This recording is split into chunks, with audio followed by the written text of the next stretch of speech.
Old Boinpally Hasmathpet చెరువు దగ్గర ఉన్న స్థానికులు 40 ఏళ్లుగా ఇక్కడే ఉంటున్నామని, ఇప్పటి వరకు రాని ఇబ్బంది ఇప్పుడెందుకు వస్తుందని అంటున్నారు.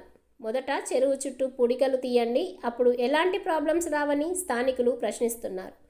గత ప్రభుత్వం చెరువును సర్వే చేసి చెరువు చుట్టూ కంచె వేసింది. మేము చెరువును కబ్జా చేయలేదు అంటూ స్థానికులు చెప్తున్నారు. నాగార్జునలాగా మాకు వేరే ఆస్తిపాస్తులు లేవని, ఇల్లు లేవని, మేము ఎక్కడికి పోవాలి అని అంటూ స్థానికులు వాపోతున్నారు. ఓల్డ్ బోయిన్పల్లి హస్మత్పేట చెరువు దగ్గర ఉన్న స్థానికులు 40 ఏళ్లుగా ఇక్కడే ఉంటున్నామని, ఇప్పటి వరకు రాని ఇబ్బంది ఇప్పుడెందుకు వస్తుందని అంటున్నారు. మొదట చెరువు చుట్టూ పుడికలు తీయండి, అప్పుడు ఎలాంటి ప్రాబ్లమ్స్ రావని స్థానికులు ప్రశ్నిస్తున్నారు.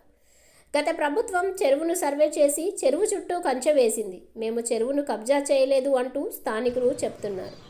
నాగార్జునలాగా మాకు వేరే ఆస్తిపాస్తులు లేవని, ఇల్లు లేవని, మేము ఎక్కడికి పోవాలి అని అంటూ స్థానికులు వాపోతున్నారు.